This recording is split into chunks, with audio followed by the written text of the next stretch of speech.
രാവിലെ തന്നെ അമ്മ തകർത്ത് പിടിച്ച് കാപ്പിയുടെ ഒരുക്കങ്ങളൊക്കെയാണ് കേട്ടോ. ഇടിയപ്പമാണ്. കൈ വയ്യെങ്കിൽ എന്താ അതൊക്കെ ഉണ്ടാക്കത്തുള്ളൂ. കൈക്ക് നല്ല ബുദ്ധിമുട്ടും വേദന ഇടയ്ക്കിടയ്ക്ക് വരാറുണ്ട് കേട്ടോ. അന്നേരം ഇങ്ങനെയുള്ള സാധനങ്ങളൊക്കെ ഉണ്ടാക്കാതിരിക്കുന്നതല്ലേ നല്ലത്. ഈ അച്ചാണെങ്കിൽ അധികം അങ്ങോട്ട് ചെറിയ ഹോളാണ് കേട്ടോ ഇതിനകത്ത് വരുന്നത്. അതുകൊണ്ട് തന്നെ ഭയങ്കര പാടാണ് ഇടിയപ്പത്തിനൊക്കെ പിഴിഞ്ഞെടുക്കാൻ വേണ്ടിയിട്ട്. പറഞ്ഞാൽ അനുസരിക്കത്തില്ല. കുറേ നാളായില്ലേ ഉണ്ടാക്കിയിട്ട് എന്ന് പറഞ്ഞിട്ടാണ് ഉണ്ടാക്കുന്നത്. ഞാൻ കുറച്ച് ലേറ്റായിട്ടാണ് എഴുന്നേറ്റത്. ഇന്നലെ ഒരുപാട് ലേറ്റായിട്ടാണ് ഉറങ്ങിയതും. ഉറങ്ങാൻ പറ്റുന്നില്ല, ചില ദിവസങ്ങളിൽ ഒട്ടും പറ്റാറില്ല. അങ്ങനെ ഞങ്ങൾ പിന്നെ ബ്ലഡ് ടെസ്റ്റ് ചെയ്യാൻ വേണ്ടിയിട്ട് ലാബിൽ പോകണമായിരുന്നു. അങ്ങനെ നമ്മുടെ ഷുഗർ ടെസ്റ്റ് ഉണ്ടല്ലോ, ഇപ്പോൾ ഒരു 10 ദിവസം കൂടുമ്പോൾ ചെയ്യാറുണ്ട്. അങ്ങനെ അങ്ങോട്ട് പോയി ലാബിൽ പോയി ബ്ലഡും കൊടുത്തിട്ട് പിന്നെ നമുക്ക് കുറച്ച് സാധനങ്ങൾ വാങ്ങിക്കാൻ വേണ്ടി സൂപ്പർ മാർക്കറ്റിൽ കയറി. എനിക്ക് അവിടെ കയറിയിട്ട് ഒരു സാധനം വാങ്ങിക്കാതെ ഞാൻ ആദ്യമായിട്ടാണ് ഇറങ്ങി വരുന്നത്. ഇത്രയും മോശപ്പെട്ട രീതിയിലൊരു ഷോപ്പ് കിടക്കുന്നത് ഞാൻ ആദ്യമായിട്ടാണ് കേട്ടോ കാണുന്നത്. ശരിക്കും പറഞ്ഞാൽ എനിക്ക് അവിടെ നിൽക്കാനേ തോന്നിയില്ല. അതുകൊണ്ട് ഒന്നും വാങ്ങിച്ചില്ല. ഞങ്ങൾ പെട്ടെന്ന് തന്നെ ഞാൻ അവിടെ നിന്ന് ബാസ്ക്കറ്റും എടുത്തുകൊണ്ട് അവിടെ ഇവിടെയൊക്കെ ഒന്ന് കറങ്ങിയിട്ട് എനിക്ക് എന്തോ ഒട്ടും പറ്റാത്തതുകൊണ്ട് ഞാനിങ്ങനെ ഇറങ്ങി പോയിരുന്നു. അത് കഴിഞ്ഞ് തൊട്ട് അപ്പുറത്തെ ഒരു കടയിൽ നിന്ന്, ഒരു അച്ഛൻ്റെ കടയിൽ നിന്ന് കുറച്ച് പച്ചക്കറിയൊക്കെ വാങ്ങിച്ചു. പിന്നെ നമ്മൾ നേരത്തെ എന്നും കയറുന്ന സൂപ്പർ മാർക്കറ്റില്ലേ, പുന്തലത്താഴത്ത്, അവിടെ വന്ന് പിന്നെ കുറച്ച് സാധനങ്ങൾ വാങ്ങിച്ചു. ഞാൻ സാധനം വാങ്ങിക്കാൻ കയറിയപ്പോഴാണ് കുഞ്ഞൻ വിളിച്ച് പറഞ്ഞത് ഒരു അമ്മ എന്തെങ്കിലും ദോശമാവോ പാലോ എന്തെങ്കിലും ഉണ്ടെങ്കിൽ മേടിച്ചുകൊണ്ട് കൊടുക്കാൻ പറഞ്ഞു. അങ്ങനെ പിന്നെ ഞാൻ പിന്നെ 1 കവർ പാലും മാവും വാങ്ങിച്ചുകൊണ്ട് കൊടുത്തു. ക്യാഷൊന്നും വേണ്ട, ഇതുകൊണ്ട് എന്തെങ്കിലും വാങ്ങിച്ചു തന്നാൽ മതി എന്ന് പറഞ്ഞു കേട്ടോ. നമ്മളെ കൊണ്ട് പറ്റുന്ന രീതിയിൽ നമുക്ക് സഹായിക്കുന്നതിന് ഇപ്പോൾ എന്താ അല്ലേ. അങ്ങനെ പിന്നെ അതും വാങ്ങിച്ചു കൊടുത്തിട്ട് പിന്നെ നേരെ ഞങ്ങൾ വീട്ടിൽ വന്നു. കുറച്ച് ബീഫ് വാങ്ങിച്ചിട്ട് വന്നിട്ടുണ്ടായിരുന്നേ. മീനൊക്കെ ഇപ്പം അങ്ങനെ കഴിക്കാവോ ഇല്ലയോ എന്നൊന്നും അറിയില്ലല്ലോ. മനസ്സമാധാനമായിട്ട് കഴിക്കാനും പറ്റുന്നില്ല. അതുകൊണ്ട് പിന്നെ എന്തെങ്കിലും വാങ്ങിക്കാമെന്ന് പറഞ്ഞ് നോക്കിയപ്പോൾ ചിക്കനൊക്കെ നല്ല റേറ്റ് കൂടി കേട്ടോ. അതുകൊണ്ട് പിന്നെ ബീഫ് തന്നെ ആക്കാമെന്ന് ചോദിച്ചു. അതുകൊണ്ട് ഒരു 1/2 കിലോ വാങ്ങിച്ചതേ ഉള്ളൂ, കൂടുതലൊന്നും വാങ്ങിച്ചില്ല. കഴിഞ്ഞ ആഴ്ച വാങ്ങിച്ചാണല്ലോ എന്ന് വിചാരിച്ചിട്ട്. പിന്നെ കറി വെക്കാൻ എന്തെങ്കിലുമൊക്കെ വേണ്ടേ, അതുകൊണ്ട് പിന്നെ വാങ്ങിച്ചതേ ഉള്ളൂ കേട്ടോ. അങ്ങനെ പച്ചക്കറിയൊക്കെ കൊണ്ടുവന്ന് അമ്മയുടെ കയ്യിൽ കൊടുത്തതാണ്. അമ്മ ഇങ്ങനെ തട്ടിയിട്ട് നോക്കുകയാണ്, ലാഭമാണോ അതോ നഷ്ടമാണോ എന്ന്. എന്നാലും വലിയ കുഴപ്പമില്ലാതെ എന്തായാലും കിട്ടിയിട്ടുണ്ടെന്നാണ് കേട്ടോ അമ്മയുടെ നിഗമനം. അങ്ങനെ അതൊക്കെ പിന്നെ തട്ടിയിട്ട് നോക്കിക്കൊണ്ടൊക്കെ നിൽക്കുകയായിരുന്നു. അത്യാവശ്യം കുഴപ്പമില്ലാത്ത രീതിയിൽ ഉണ്ടായിരുന്നു കേട്ടോ. ചേനയ്ക്ക് ഇത്തിരി ഉള്ളൂ, പക്ഷെ എല്ലാ സാധനവും ഇട്ടിട്ടുണ്ട്, അതുകൊണ്ട് കുഴപ്പമില്ല. ചിലയിടത്താണെങ്കിൽ വെണ്ടയ്ക്ക അമരയ്ക്ക മാത്രമായിരിക്കും കാണുന്നത് കൂടുതലായിട്ട്. കുറേ വാരിയിട്ടിങ്ങി തരും, ബാക്കിയുള്ള സാധനങ്ങളൊന്നും കാണത്തുമില്ല. പിന്നെ ഞങ്ങൾ ഫുഡ് കഴിച്ചു. ഇനി ഫുഡ് കഴിച്ചതിന് ശേഷം പിന്നീട് പോയിട്ട് നമുക്കൊന്നും കൂടെ ബ്ലഡ് ടെസ്റ്റ് ചെയ്യാനുണ്ട്. അപ്പോൾ എനിക്ക് ഇടയ്ക്ക് ചിലപ്പം കൂടും ചിലപ്പം കുറയും, അങ്ങനെയൊക്കെയാണ് കേട്ടോ ഷുഗർ. എന്നാലും വലിയ രീതിയിൽ അങ്ങ് കൂടുതലായിട്ടൊന്നും ഇല്ല. നേരത്തെ എനിക്ക് 160 പോയായിരുന്നല്ലോ, അത് കഴിഞ്ഞ് പിന്നെ അത്രയൊന്നും വന്നിട്ടൊന്നും ഇല്ല കേട്ടോ. പിന്നെ നന്നായിട്ട് കുറഞ്ഞായിരുന്നു. അപ്പോൾ ഡോക്ടർ പറഞ്ഞു ഈ രീതിയിൽ തന്നെ പോട്ടേന്ന്. അങ്ങനെ ഫുഡ് കഴിച്ച് കുറച്ച് നേരം അവിടെ ഇവിടെയൊക്കെ നടന്നു. ഒരുപാട് സ്ഥലത്ത് കയറി ഇറങ്ങിയിട്ടുണ്ടായിരുന്നു. കടകളിൽ പോയപ്പോഴേ വണ്ടിയിൽ നിന്ന് കയറി ഇറങ്ങാൻ നല്ല ബുദ്ധിമുട്ടാണ്. അതുകൊണ്ട് എനിക്ക് നല്ല നടുവിനും വേദന എടുത്ത് പിന്നെ കുറച്ച് നേരം കിടക്കാമെന്ന് വിചാരിച്ചു. അങ്ങനെ കുറച്ച് നേരം കിടന്നപ്പോഴാണ് ഇവിടെ ഒരാളിങ്ങനെ പ്രത്യക്ഷപ്പെട്ടത്. മമ്മി വന്നിട്ടുണ്ടായിരുന്നേ. വരുമെന്ന് പറഞ്ഞതൊന്നും ഇല്ല, പക്ഷേ എനിക്ക് ചെറിയൊരു പ്രതീക്ഷ ഉണ്ടായിരുന്നു. കഴിഞ്ഞ ദിവസങ്ങളിൽ കുറേ ചോദ്യങ്ങളൊക്കെ ചോദിക്കുമ്പോൾ നമുക്ക് ചെറിയ പ്രതീക്ഷകളൊക്കെ തോന്നുമല്ലോ. എന്തെങ്കിലുമൊക്കെ കഴിക്കാൻ ഇരിപ്പുണ്ടോ, സ്നാക്സൊക്കെ, ഇപ്പം എന്താ കഴിക്കുന്നേ എന്നൊക്കെ ഇങ്ങനെയുള്ള രീതിയിൽ ചോദിച്ചിട്ടുണ്ടായിരുന്നു. അപ്പോഴേ എനിക്ക് ഡൗട്ട് ഉണ്ടായിരുന്നു ചിലപ്പോൾ നാളെ വരുമായിരിക്കും എന്ന്. പിന്നെ ഞാനങ്ങ് വിട്ടുപോയിട്ടുണ്ടായിരുന്നു കേട്ടോ. ചിലപ്പോൾ ഇനി അങ്ങനെ ചോദിച്ചതായിരിക്കും. ഇനി മഴയൊക്കെ അല്ലേ, അതുകൊണ്ട് ചിലപ്പോൾ വരത്തില്ലായിരിക്കും എന്നൊക്കെ വിചാരിച്ചിരിക്കുകയായിരുന്നു. അമ്മച്ചമ്മയാണെങ്കിൽ കുറേ ദിവസമായിട്ട് പറയുന്നുണ്ടായിരുന്നു കാണാൻ കൊതിയാവുന്ന, എനിക്ക് എങ്ങനെ വരാൻ പറ്റത്തില്ല, ബസ്സിൽ ഞാൻ എങ്ങനെ വരാനാ, വണ്ടി വിളിച്ചല്ലേ വരാൻ പറ്റത്തുള്ളൂ എന്നൊക്കെ പറയുന്നുണ്ടായിരുന്നു. മഴയും ആയതുകൊണ്ട് വരാൻ പറ്റുന്നില്ല എന്നൊക്കെ. ഞാൻ വിചാരിച്ചിരുന്നു അമ്മച്ചമ്മയും കൊണ്ട് ചിലപ്പം വരുമായിരിക്കുന്നു, പക്ഷെ അമ്മച്ചമ്മ വന്നില്ല കേട്ടോ. എനിക്കും കാണാൻ നല്ല കൊതിയുണ്ട്. അമ്മച്ചമ്മയ്ക്കാണെങ്കിൽ എൻ്റെ അടുത്ത് ഒന്ന് നിൽക്കണമെന്നൊക്കെ ഭയങ്കര ആഗ്രഹമാണ്. പക്ഷേ ഇവിടെ കൊണ്ടുവന്ന് നിർത്താൻ പറ്റാത്തൊരവസ്ഥയാണ്. നോക്കട്ടെ, പതിയെ കൊണ്ട് വാവയൊക്കെ അതിന് ശേഷം അമ്മച്ചമ്മയെ കുറച്ച് ദിവസം കൊണ്ട് നിർത്തണമെന്ന് പറഞ്ഞൊക്കെ ഇരിക്കുകയാണ്. അങ്ങനെ പിന്നെ മമ്മി കൊണ്ടുവന്ന് സാധനങ്ങളൊക്കെ എടുത്ത് കാണിക്കായിരുന്നു. പാപ്പങ്ങളൊക്കെ വരുമ്പോഴൊക്കെ എന്തെങ്കിലുമൊക്കെ വാങ്ങിച്ചുകൊണ്ട് വരും, ഞാൻ തിന്നാൻ വേണ്ടിയിട്ടേ. അങ്ങനെ അതൊക്കെയാണ് കേട്ടോ ഇത്. അങ്ങനെ പിന്നെ നമ്മുടെ കുഞ്ഞുവാവയ്ക്ക് മുണ്ട് വേണമല്ലോ, വെള്ള മുണ്ടൊക്കെ വലിച്ചു കീറാൻ വേണ്ടിയിട്ട് കുറച്ച് കൊണ്ടുവന്നിട്ടുണ്ട്. അവിടെ ഇരുന്ന മുണ്ടും സെറ്റ് മുണ്ടും അതും ഇതൊക്കെ എടുത്തിട്ടുണ്ട് കേട്ടോ. കഴുകി നല്ലത് നോക്കി എടുത്തിട്ട് ഇനി കീറി വെക്കുക എന്ന് മമ്മി പറയുമായിരുന്നു. ഇതൊന്ന് വെയിലൊക്കെ കാണുമ്പോഴത്തേക്ക് ഒന്ന് കഴുകി നല്ലപോലെ വെയിലത്തിട്ടൊന്ന് ഉണക്കിയൊക്കെ എടുത്ത് ഒന്ന് തേച്ച് മടക്കിയൊക്കെ ഒന്ന് വെക്കണം. സമയമൊക്കെ ആയി വരുവാണല്ലോ. ഇനി നമ്മൾ ഓരോ കാര്യങ്ങളൊക്കെ കരുതലോടെ വെച്ചില്ലെങ്കിൽ എപ്പോഴാണ് എങ്ങനെ എന്നൊന്നും നമുക്ക് അറിയില്ലല്ലോ. അതുകൊണ്ട് പെട്ടെന്നെങ്ങാനും ഡെലിവറി പെയിനെങ്ങാനും വന്ന് ഹോസ്പിറ്റലിൽ പോകേണ്ട വന്നു കഴിഞ്ഞാൽ അപ്പോഴും കിടന്ന് നമ്മൾ ഓടിയിട്ട് കാര്യമില്ലല്ലോ. അതുകൊണ്ട് എല്ലാം റെഡിയാക്കിയൊക്കെ വെക്കണം പതിയെ കൊണ്ട്. അങ്ങനെ ഇതാ മുണ്ടൊക്കെ എടുത്ത് കാണിക്കായിരുന്നു കേട്ടോ. ഒരു 3-4 എണ്ണം കൊണ്ടുവന്നിട്ടുണ്ട്. നല്ലൊരു സെറ്റ് മുണ്ടാണേ. എനിക്ക് വേണമെങ്കിൽ ഉടുക്കില്ലെങ്കിൽ ഇതോട്ട് വലിച്ചീറി എടുത്തോ എന്ന് പറയുമായിരുന്നു. പിന്നെ പരിപ്പുവടയും ഗുണ്ടൊക്കെ ഉണ്ടായിരുന്നു. ഗുണ്ട് ഭയങ്കര ഇഷ്ടമായിരുന്നു പണ്ട് എനിക്ക്. പക്ഷേ ഇപ്പം മധുരം ഉള്ളതുകൊണ്ട് അങ്ങനെ അധികം കഴിച്ചുകൂടല്ലോ. പരിപ്പുവട പിന്നെ എനിക്ക് പറയേണ്ട ആവശ്യമില്ലല്ലോ, എൻ്റെ ഫേവറേറ്റ് ആണ്. അങ്ങനെ പിന്നെ ഇതാ പരിപ്പുവടയും ഗുണ്ടൊക്കെ ഞങ്ങൾ കുറച്ച് കഴിച്ചു. പരിപ്പുവട ഞാൻ കുറച്ചേ കഴിച്ചോളൂ. എനിക്കിതിൻ്റെ നടുക്ക് ഭാഗം ഇരിക്കുന്നതിനെക്കാട്ടി ഇതിൻ്റെ ചുറ്റിനും ആ സൈഡ് മുരിഞ്ഞിരിക്കുമല്ലോ, അത് കഴിക്കാൻ ഭയങ്കര ഇഷ്ടമാണ് കേട്ടോ. നല്ലൊരു ടേസ്റ്റാണല്ലോ മുരുമുരാന്നിരിക്കുമ്പോൾ. അങ്ങനെ ഞാനും കുഞ്ഞനും കൂടെ അതിൽ നിന്ന് ഒരെണ്ണം എടുത്ത് മുറിച്ച് അങ്ങോട്ടും ഇങ്ങോട്ടും കഴിക്കുകയൊക്കെ ചെയ്തിട്ടുണ്ടായിരുന്നു. പിന്നെ പപ്സോ എന്തൊക്കെയോ ഉണ്ടായിരുന്നു കേട്ടോ. അങ്ങനെ അതൊക്കെ കഴിച്ചു. പിന്നെ ഇന്നത്തെ ബീഫ് കറി ഞാൻ വെക്കാമെന്ന് അമ്മയെടുത്ത് പറഞ്ഞിട്ടുണ്ടായിരുന്നേ. അതുകൊണ്ട് ഞാനാണ് ഇന്ന് വെക്കാൻ പോകുന്നത്. അപ്പോൾ ആദ്യം തന്നെ ഇതാ നമ്മൾ കുക്കറിനകത്തോട്ട് ബീഫൊക്കെ ഇട്ട് ഒന്ന് വേവിച്ചെടുക്കാമെന്ന് എഴുതി. അപ്പോൾ ഇതിൻ്റെ റെസിപ്പി പോലെ ഞാൻ ചെറുതായിട്ടൊന്ന് കാണിക്കാം കേട്ടോ. അപ്പോൾ കഴുകി വൃത്തിയാക്കി വെച്ചിരുന്ന ബീഫിനകത്ത് കുറച്ച് ഉപ്പ്, പിന്നെ മുളക് പൊടി, പിന്നെ മല്ലിപ്പൊടി, മഞ്ഞൾപ്പൊടി, കുറച്ച് സവോളയൊക്കെ ചേർത്ത് കൊടുക്കുന്നുണ്ട്. പിന്നെ ഇതാ കറിവേപ്പില കുറച്ച് പിച്ചി ഇങ്ങനെ കട്ട് ചെയ്തിടുന്നുണ്ട്. പിന്നെ ഇഞ്ചി വെളുത്തുള്ളി പേസ്റ്റ് ഇതിൻ്റെ കൂടെ ചേർത്ത് കൊടുക്കണം. ഞാനാണെങ്കിൽ അങ്ങ് വിട്ടുപോയിട്ടുണ്ടായിരുന്നു. ഇപ്പം എന്താണെന്ന് അറിയത്തില്ല, കുറച്ച് ഭയങ്കര മറവിയാണേ. അങ്ങനെ പിന്നെ കുറച്ച് വെളിച്ചെണ്ണയും കൂടെ ഒഴിച്ചിട്ട് നല്ല രീതിയിൽ കൈകൊണ്ട് മിക്സ് ചെയ്ത് ഒന്ന് ഇളക്കി ഒന്ന് പുരട്ടി കുറച്ച് വെള്ളവും കൂടെ ഒഴിച്ച് വെക്കുന്നുണ്ട്. നമുക്ക് ഇച്ചിരി കറിയായിട്ട് വേണം കേട്ടോ. പിന്നെ ഈ ബീഫിനകത്ത് നിന്ന് കുറച്ച് വെള്ളമൊക്കെ ഇറങ്ങും എന്ന് പറഞ്ഞാൽ ഒരുപാട് അങ്ങ് ഇറങ്ങത്തൊന്നും ഇല്ലല്ലോ. അതുകൊണ്ട് ഇച്ചിരി വെള്ളമൊന്നും ഒഴിച്ച് കൊടുക്കുന്നുണ്ട്. അത് കഴിഞ്ഞിട്ട് നമ്മൾ അടച്ച് വെച്ച് കുക്ക് ചെയ്യുന്നുണ്ട്. ഞാനിത് അടച്ച് വെച്ച് അടുപ്പത്ത് വെച്ച് കഴിഞ്ഞപ്പോഴത്തേക്കാണ് ഞാൻ ഇഞ്ചി വെളുത്തുള്ളി പേസ്റ്റ് ഇതിനകത്ത് ചേർത്തില്ല എന്നുള്ള കാര്യം ഞാൻ ഓർക്കുന്നത്. അതുകൊണ്ട് തന്നെ ഞാൻ പിന്നീട് തുറന്നിട്ട് ഞാൻ അതിനകത്ത് ചേർത്ത് കൊടുക്കുന്നുണ്ട് കേട്ടോ. നമ്മൾ നന്നായിട്ട് കൈ കൊണ്ട് ഇങ്ങനെ നന്നായിട്ട് ഞെരടി ചേർക്കുന്ന സമയത്ത് ആ ഇഞ്ചി വെളുത്തുള്ളി പേസ്റ്റും കൂടെ ചേർത്ത് ഇളക്കുവാണെങ്കിൽ നല്ലതാണ്. പക്ഷേ അത് പിന്നീടാണല്ലോ ഞാൻ ഓർത്തത്. അതുകൊണ്ട് പിന്നെ ഞാൻ തവി കൊണ്ട് നല്ല രീതിയിലൊന്ന് ഇളക്കി കൊടുത്തിട്ടാണ് കേട്ടോ അടുപ്പത്ത് വെച്ചത്. അപ്പോൾ ഇത് ഇവിടെ ഇരുന്ന് വേവട്ടെ. ഇനി ഇതൊരു 3-4 വിസിലടിച്ച് എടുക്കുമ്പോഴത്തേക്ക് നമ്മുടെ ബീഫ് എന്തായാലും റെഡി ആയിട്ട് വരും. അതുവരെ നമുക്ക് കൊതിന്നുണയൊക്കെ പറഞ്ഞിരിക്കാം, മമ്മിയൊക്കെ വന്നേയല്ലേ. അതുകൊണ്ട് ഞങ്ങൾ പിന്നെ എന്താ കുറച്ച് നേരം കാര്യങ്ങളൊക്കെ പറഞ്ഞിങ്ങനെ ഇരിക്കുകയായിരുന്നേ. അപ്പോൾ മമ്മി കൊണ്ടുവന്ന പച്ചക്കറിയൊക്കെ തുറന്ന് കാണിക്കുമായിരുന്നു.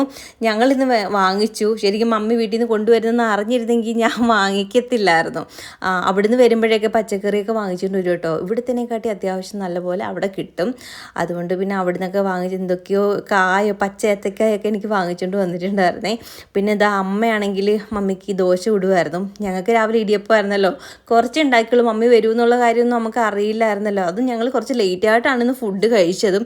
മമ്മി വരുന്ന കുറച്ച് മുന്നോട്ടായിട്ടോ കഴിച്ചത്. അപ്പോൾ കറി ഇരിപ്പുണ്ട്, അപ്പം ദോശമാവ് ഇരിപ്പുണ്ടായിരുന്നു. അങ്ങനെ പിന്നെ ഇതാ അമ്മ പിന്നെ പെട്ടെന്ന് ദോശയൊക്കെ ചുട്ടു മമ്മിക്ക് കൊടുത്തായിരുന്നു.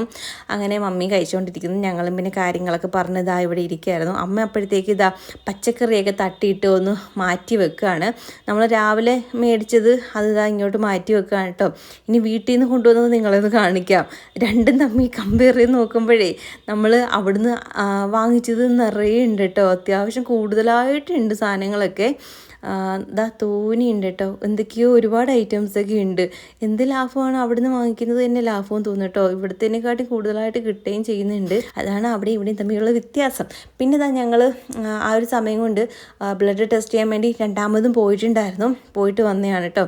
അത് കഴിഞ്ഞാണ് ഞാൻ പിന്നെ ബീഫ് കറി മറ്റേ പുരട്ടിയൊക്കെ വെക്കാനുള്ള ഉള്ളിയൊക്കെ വഴറ്റാൻ തുടങ്ങിയത്. അപ്പോഴേക്കും അമ്മ ഇവിടെ മെഴുക്കുരട്ടിയൊക്കെ ആക്കി വെച്ചിട്ടുണ്ടായിരുന്നേ. അപ്പോൾ നമ്മുടെ പുതിയ ചീനിച്ചട്ടിയിലാണ് നമ്മളിന്ന് ബീഫ് കറി വെക്കാൻ പോകുന്നത്. ഇത് ഞാൻ ഒരു വട്ടം എടുത്തിട്ടുണ്ടായിരുന്നു എൻ്റെ ഓർമ്മയിൽ. ഉണ്ടോ ഇല്ലയോ എന്ന് എനിക്കൊരു ഓർമ്മ കിട്ടുന്നില്ല കേട്ടോ. അത് ഞാൻ ഇന്ന് ആദ്യമായിട്ടാണെന്ന് തോന്നുന്നു ഇത് കുക്ക് ചെയ്യുന്നത്. എങ്ങനെ ആവുമോ എന്നൊന്നും അറിയത്തില്ല കേട്ടോ. അങ്ങനെ ഇതാ നമ്മുടെ ചീനിച്ചട്ടി അല്ലല്ലോ, നമ്മുടെ ചട്ടി വെച്ചിട്ട് എണ്ണ ഒഴിച്ച് കൊടുക്കുന്നുണ്ട്.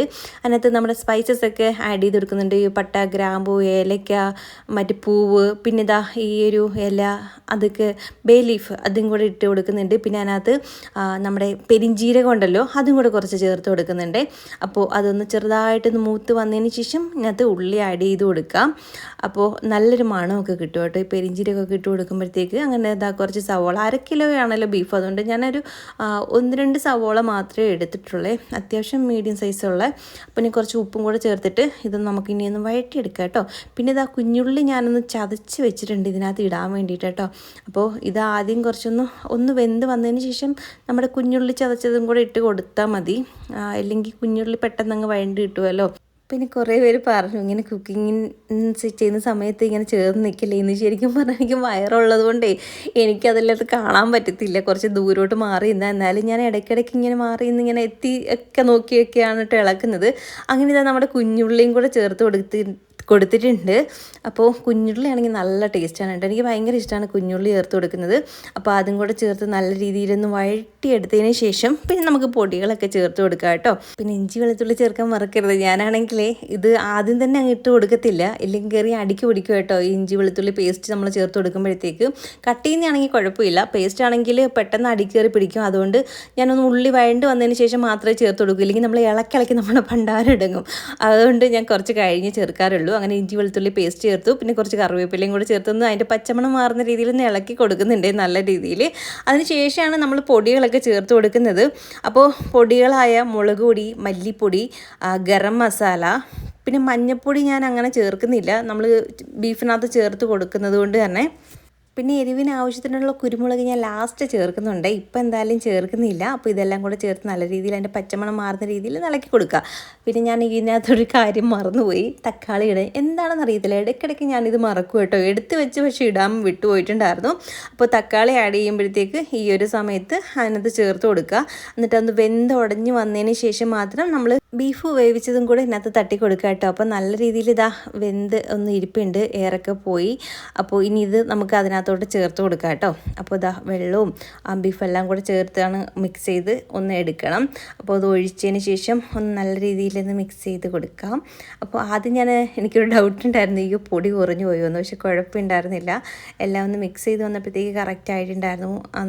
ഒന്നും കൂടെ ഒന്ന് തിളച്ചെല്ലാം വന്നപ്പോഴത്തേക്ക് പിന്നെ ആവശ്യത്തിന് ഉപ്പ് ഇതിനിടയിൽ കൂടെ ചേർത്ത് കൊടുക്കുന്നുണ്ട്. പിന്നെ ഈ മൺചട്ടിക്കകത്ത് കറിയൊക്കെ വെക്കുന്നത് എനിക്ക് ഭയങ്കര ഇഷ്ടമാണ് കേട്ടോ. കറി മീൻ കറി ആയാലും ബീഫ് കറി അങ്ങനെ എന്തായാലും വെക്കുമ്പോൾ ഭയങ്കര ഇഷ്ടമാണ്. പക്ഷെ എനിക്കൊരു അബദ്ധം പറ്റി ഈ ഒരു കറി വെച്ച സമയത്ത്. അതെന്താണെന്ന് ഞാൻ നിങ്ങൾക്ക് വഴിയെ പിന്നെ പറഞ്ഞു തരാം കേട്ടോ. കാരണം ഇപ്പോഴൊന്നും ഒരു കുഴപ്പം ഉണ്ടായിരുന്നില്ല, പിന്നീടാണ് കുഴപ്പമായിട്ട് മാറിയത്. അപ്പോൾ നമ്മൾ ഉപ്പൊക്കെ ചേർത്ത് കൊടുത്ത് ഒന്നും കൂടി ഒന്ന് ഇളക്കി ഒന്ന് വെക്കുന്നുണ്ട്. ഇച്ചിരി കറിയായിട്ട് വേണ്ടുന്നതുകൊണ്ട് ഇത്തിരി ആ ഒരു രീതിയിൽ തന്നെ ആട്ടോ എടുക്കുന്നത്, ഒരുപാടങ്ങ് വറ്റിച്ചെടുക്കുന്നതൊന്നുമില്ല. അമ്മ ഇവിടെ ചക്ക ഇന്നലെ കഴിഞ്ഞ ദിവസം നമ്മൾ വാങ്ങിച്ചുകൊണ്ട് വന്നിട്ടുണ്ടായിരുന്നല്ലോ. അപ്പോൾ അതിൻ്റെ കൂട്ടത്തിൽ പഴുത്ത ചക്കയും കൂടെ ഉണ്ടായിരുന്നു. എനിക്ക് പഴുത്ത ചക്ക അങ്ങനെ അധികം കഴിക്കാൻ പറ്റത്തില്ലല്ലോ, അതുകൊണ്ട് ഞാൻ അതിൽ നിന്ന് എടുത്തില്ല. പക്ഷേ എനിക്ക് കൊതി സഹിക്കാൻ പറ്റാത്തതുകൊണ്ട് ഒരെണ്ണം ഞാൻ എടുത്തു. എൻ്റെ അമ്മയാണെങ്കിൽ ഇവിടെ നിന്ന് തിന്ന് കാണിക്കുമായിരുന്നു കേട്ടോ, അടിപൊളിയാണെന്നൊക്കെ പറഞ്ഞിട്ട്. അപ്പോൾ അതിൽ നിന്ന് കുറച്ച് ഞാൻ എടുത്ത് കുഞ്ഞിനോട് കൊടുത്തു. എൻ്റെ കുഞ്ഞിനാണെങ്കിൽ ഇങ്ങനെയുള്ള സാധനങ്ങളൊന്നും അങ്ങോട്ട് വലുതായിട്ട് ഇറങ്ങത്തേയില്ല, ആൾക്ക് അത്ര അങ്ങ് ഇഷ്ടമല്ല. പിന്നെ ഞാൻ നിർബന്ധിച്ചൊക്കെ കഴിപ്പിക്കുന്ന കേട്ടോ. ഈ കൂഴച്ചക്ക അത്ര ഇഷ്ടമല്ല, പിന്നെ വരിക്കച്ചക്ക പിന്നെയും കഴിക്കും. കൂഴച്ചക്ക ഇങ്ങനെ വലിഞ്ഞ് വരുന്നതെന്നും പറഞ്ഞ് അങ്ങനെ കഴിക്കത്തില്ല. ഇത് പക്ഷേ കൂഴച്ചക്കയാണേ, പക്ഷേ ഒരു അത്ര അങ്ങ് നൂല് വലിഞ്ഞ് വരുന്നതൊന്നുമില്ല. അങ്ങനെ അതിൽ നിന്ന് 2-3 പിന്നെ കുഞ്ഞൻ കഴിച്ചു. അത് കഴിഞ്ഞ് ഞാൻ പിന്നെ ഇവിടെ കൊണ്ടുവന്ന് വെച്ചു. അതിൽ നിന്നായിരുന്നു ഞാൻ പിന്നെ കണ്ടപ്പോൾ എനിക്ക് കൊതിപോന്ന് പറഞ്ഞെടുത്ത് കഴിച്ചത്. പിന്നെ നമ്മുടെ കറിയൊക്കെ അടിപൊളിയായിട്ട് റെഡിയായി വന്നിട്ടുണ്ട്. അപ്പോൾ നല്ല തിളച്ചൊന്ന് വറ്റി വന്നിട്ടുണ്ട്. ഇനി നമുക്കിത് ഇറക്കാം കേട്ടോ, ഒരുപാടങ്ങ് വറ്റിക്കുന്നതൊന്നുമില്ല. പിന്നെ ലാസ്റ്റ് ഇറക്കുന്നതിന് മുന്നേ കുറച്ച് കുരുമുളക് ചേർത്ത് കൊടുക്കുന്നുണ്ട്. എനിക്ക് കൂടുതലായിട്ട് ചേർക്കുന്നുണ്ട്, കാരണം കറിക്ക് ഇച്ചിരി എരിവ് കുറവാണ്. ഞാൻ എരിവ് കുറച്ചാണ് കേട്ടോ ഇട്ടത്. കുഞ്ഞിന് എരിവ് കൂടിക്കഴിഞ്ഞാൽ ആൾക്ക് കഴിക്കാൻ ഭയങ്കര ബുദ്ധിമുട്ടാണ്. പിന്നെ കുരുമുളകും കുറച്ച് ഗരം മസാലയും കൂടെ ചേർക്കുന്നുണ്ട്. ഗരം മസാലയ്ക്ക് പകരം നമ്മുടെ പെരുംജീരകത്തിൻ്റെ പൊടി ഉണ്ടെങ്കിൽ അത് ചേർത്ത് കൊടുത്താലും മതി കേട്ടോ. അപ്പോൾ ഒന്നും കൂടെ ഒന്ന് ഇളക്കി അതിൻ്റെ ഒരു തിളയൊക്കെ വന്നതിന് ശേഷം നമുക്കിത് ഓഫ് ചെയ്യാം. അതിന് മുന്നേ കുറച്ച് പച്ച വെളിച്ചെണ്ണ ചേർക്കുന്നുണ്ട് കേട്ടോ. അപ്പോൾ ലാസ്റ്റ് നമ്മൾ തീ ഓഫ് ചെയ്തതിന് ശേഷം മാത്രം ആ പച്ച വെളിച്ചെണ്ണ ചേർത്ത് കൊടുത്താൽ മതി. അതും കൂടെ ചേർത്ത് ഇത് അടച്ച് വെച്ചേക്കുന്നുണ്ട്. ഇനി കുറച്ച് കഴിഞ്ഞെടുക്കുകയാണെങ്കിൽ നല്ല ടേസ്റ്റാണ് കേട്ടോ, കറിക്ക് നല്ല ടേസ്റ്റ് ഉണ്ട്. എന്തായാലും ഇനി അതവിടെ കുറച്ച് നേരം ഇരിക്കട്ടെ, നമുക്ക് കുറച്ച് കഴിഞ്ഞ് വന്ന് ഫുഡ് കഴിക്കാം. അതുവരെ ഞാൻ പോയി ഒന്ന് റെസ്റ്റ് എടുക്കട്ടെ. കൈയും മുഖമൊക്കെ ഒന്ന് കഴുകിയതിന് ശേഷം ഒന്ന് റെസ്റ്റ് എടുക്കാൻ പോവാണ്. എനിക്ക് കുറച്ച് നേരം നിന്ന് കഴിഞ്ഞാൽ നല്ല നടുവേദനയാട്ടോ. പിന്നെ ഇതാ ഒന്ന് തിരിഞ്ഞിട്ട് എഴുന്നേക്കാൻ തന്നെ ഭയങ്കര ബുദ്ധിമുട്ടാണ് ഇപ്പം പ്രഗ്നൻ്റ് ആയതിനു ശേഷം. അത് ഇപ്പോഴൊക്കെ ആണെങ്കിൽ ഭയങ്കര ബുദ്ധിമുട്ടാണ് കേട്ടോ. എന്തെന്ന് വെച്ചാൽ ഈ വയറൊക്കെ ആയതിന് ശേഷം എനിക്ക് നല്ല ബാക്ക് പെയിൻ വരുന്നുണ്ട്. കുറച്ച് നേരം നിൽക്കുമ്പോഴത്തേക്ക് എനിക്കൊന്ന് വെയിറ്റ് താഴത്തോട്ട് ഇങ്ങനെ പോകുന്നതിൻ്റെ വെച്ചിട്ടായിരിക്കാം നല്ല നടുവിന് ബുദ്ധിമുട്ടുണ്ട്. പണ്ടൊക്കെ എനിക്ക് നടുവേദന ഉണ്ടായിരുന്നല്ലോ, അതിൻ്റെ ആണോ അത് പ്രഗ്നൻസിയുടെ ആണോ എന്നൊക്കെ ഭയങ്കര ഡൗട്ടുണ്ട് ഉള്ളിൽ. പക്ഷേ പ്രഗ്നൻ്റ് ആവുന്ന സമയത്തൊന്നും വലിയ കുഴപ്പമൊന്നും ഇല്ലാതെ നിൽക്കുമായിരുന്നു നടുവിന്. ചിലപ്പോൾ പ്രഗ്നൻസിയുടെ തന്നെ ആയിരിക്കും അല്ലേ, അങ്ങനെ അങ്ങ് വിശ്വസിക്കുകയാണ്. എന്തായാലും ഡെലിവറി കഴിഞ്ഞിട്ട് ഒന്നും കൂടെ ഹോസ്പിറ്റലിലൊക്കെ പോകണം എന്നും പറഞ്ഞിരിക്കുകയാണ്. അങ്ങനെ എന്താ നമ്മൾ ഫുഡ് കഴിക്കാനുള്ള ഒരുക്കങ്ങളൊക്കെയാണ്. നമ്മുടെ കറിയൊക്കെ സെറ്റായിട്ട് ഇരിക്കുകയായിരുന്നു. അപ്പം ചക്ക രാവിലെ അമ്മ വേവിച്ച് വെച്ചിട്ടുണ്ടായിരുന്നേ. ഇന്നലെ നമുക്ക് കുറച്ച് ചക്ക നമ്മൾ പുഴുങ്ങി എടുത്തിട്ടുണ്ടായിരുന്നല്ലോ, അതിൻ്റെ ബാക്കി വേവിക്കാനും കൂടെ എടുത്തിട്ടുണ്ടായിരുന്നു. അങ്ങനെ പിന്നെ വേവിച്ച ചക്കയും പിന്നെ മെഴുക്ക് പുരട്ടിയും ബീഫ് കറിയുമാണ് നമ്മുടെ ഇന്നത്തെ ഉച്ചക്കത്തെ ലഞ്ച്. അപ്പോൾ ഞാൻ കുറച്ച് ചോറും ഇച്ചിരി ചക്ക കൂടുതലായിട്ട് എടുത്തിട്ടുണ്ട്. ചക്ക നമുക്ക് എത്ര വേണമെങ്കിലും കഴിക്കാമല്ലോ, കുഴപ്പമില്ലല്ലോ. അതുകൊണ്ട് പിന്നെ ഇന്നലത്തെ രസം കൂടെ ഉണ്ടായിരുന്നു. അപ്പോൾ പിന്നെ നമുക്കതൊക്കെ തന്നെ മതിയല്ലോ, ധാരാളമാണല്ലോ. അങ്ങനെ ഇതാ ഫുഡൊക്കെ നമ്മൾ കഴിക്കുമായിരുന്നു. കറി നല്ല ടേസ്റ്റിലാണ് ഞാൻ വെച്ചത്. എനിക്കൊരു അബദ്ധം പറ്റിയെന്ന് പറഞ്ഞില്ലേ, അത് വേറൊന്നുമല്ല, നല്ല ടേസ്റ്റ് ഉണ്ടായിരുന്നു കറിക്ക്. ലാസ്റ്റ് കറി ഇളക്കി ഞാൻ ടേസ്റ്റ് നോക്കിയപ്പോഴും എല്ലാം പക്കയായിട്ട് അടിപൊളിയായിട്ട് ഇരിക്കുമായിരുന്നു. പക്ഷേ കുറച്ച് കഴിഞ്ഞപ്പോഴത്തേക്ക് ആ ചട്ടിയുടെ പ്രശ്നമാണെന്നാണ് എൻ്റെ ഒരു വിശ്വാസം. ആ ചട്ടിയുടെ ഒരു ടേസ്റ്റ് ഉണ്ടല്ലോ, അതിനകത്ത് പിടിക്കുന്ന പോലെ എനിക്ക് തോന്നി. ടേസ്റ്റിൽ വ്യത്യാസമായി തുടങ്ങിയിട്ടുണ്ടായിരുന്നു. ഉച്ചയ്ക്ക് പക്ഷെ നമ്മൾ കഴിക്കുന്ന സമയത്ത് വലിയ കുഴപ്പമില്ല. അത് കഴിഞ്ഞിട്ട് വൈകിട്ടൊക്കെ എടുത്തപ്പോഴത്തേക്ക് കറിക്ക് ടേസ്റ്റ് നല്ല വ്യത്യാസമായി.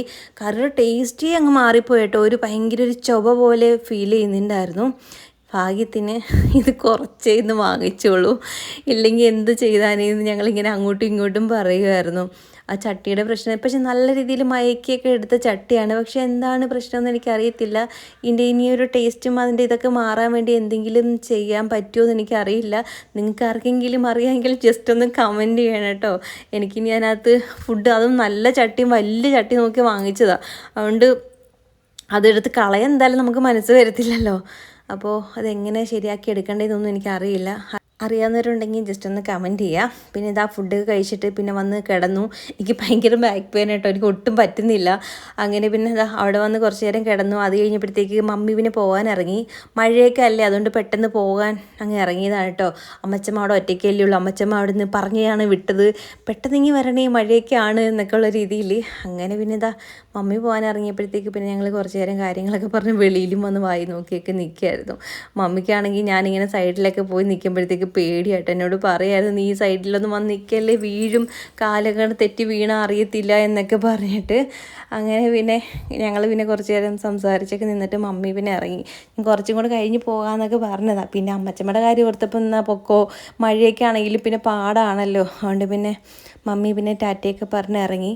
അമ്മ പിന്നെ രാവിലെ തുണിയൊക്കെ കഴുകി ഇട്ടിട്ടുണ്ടായിരുന്നു, ഒന്ന് വെയിൽ കണ്ടപ്പോൾ. ഇന്നെന്തായാലും ഇച്ചിരി നല്ല തോർച്ചയുണ്ട് കേട്ടോ.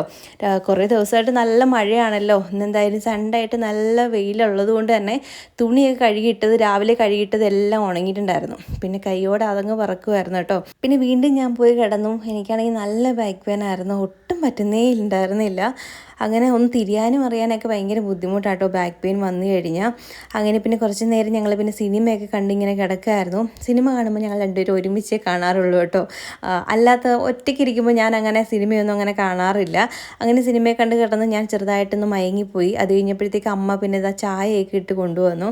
പിന്നെ മിച്ചറൊക്കെ ആയിട്ട് ഞങ്ങൾ കഴിക്കാറുണ്ട്. ഈ ടൈപ്പ് മിച്ചർ എനിക്ക് ഭയങ്കര ഇഷ്ടമാണ്. ഇതിനകത്ത് ചെറിയൊരു ഒരു ടൈപ്പ് പയറുണ്ട്, അത് ഇങ്ങനെ കഴിക്കാൻ നല്ല ടേസ്റ്റാണ്. നേരത്തേക്ക് തമിഴ്നാട്ടിലായിരുന്നു ആ ഒരു മിച്ചർ കിട്ടുന്നത്, പക്ഷെ ഇപ്പോൾ ഇവിടെയും കിട്ടുന്നുണ്ട് കേട്ടോ. നല്ല ടേസ്റ്റാണ് കഴിക്കാൻ, എനിക്ക് ഭയങ്കര ഇഷ്ടമാണ്. അങ്ങനെ അതൊക്കെ കഴിച്ചു, ചായയൊക്കെ കുടിച്ച് കുറച്ച് നേരം കുശലങ്ങളൊക്കെ പറഞ്ഞ് ഇങ്ങനെ ഇരിക്കുകയായിരുന്നു. പുറത്ത് മഴ തുടങ്ങിയിട്ടുണ്ട് ഒരു സൈഡിൽ നിന്ന് ചെറുതായിട്ട്. പിന്നെ അമ്മ ഇന്നലെ അഞ്ച പോയിട്ട് വന്നപ്പോഴത്തേക്ക് നമ്മുടെ ഫാമിലി മെമ്പറിനെ കണ്ടു എന്ന് പറഞ്ഞു കേട്ടോ. എന്നോട് വന്ന് നിങ്ങളൊക്കെ തിരക്കുന്ന വിശേഷങ്ങളും ഒക്കെ പറയാറുണ്ട്. മമ്മിക്കായാലും നിങ്ങളൊക്കെ തിരക്കുമ്പോൾ പേര് പറഞ്ഞാലും ചിലപ്പോഴങ്ങ് മറന്നു പോകും കേട്ടോ. ചിലപ്പോൾ ഓർത്ത് വെച്ച് എന്നോട് പറയും. എന്നാലും നിങ്ങളൊക്കെ തിരക്കിന്ന് അറിയുമ്പോൾ ഒരുപാട് സന്തോഷമുണ്ട് കേട്ടോ. പിന്നെ നമ്മുടെ വീഡിയോസ് ഇഷ്ടപ്പെടുവാൻ ലൈക്ക് ചെയ്യാനും കമൻറ്റ് ചെയ്യാനും നമ്മുടെ ചാനൽ സബ് ചെയ്യാനും മറക്കരുത്. നിങ്ങളുടെ സപ്പോർട്ട് ഉണ്ടെങ്കിൽ മാത്രമേ മുന്നോട്ട് നമുക്ക് പോകാൻ പറ്റുള്ളൂ. അപ്പോൾ ഇത്രയ്ക്കുള്ളൂ. Tata, see you.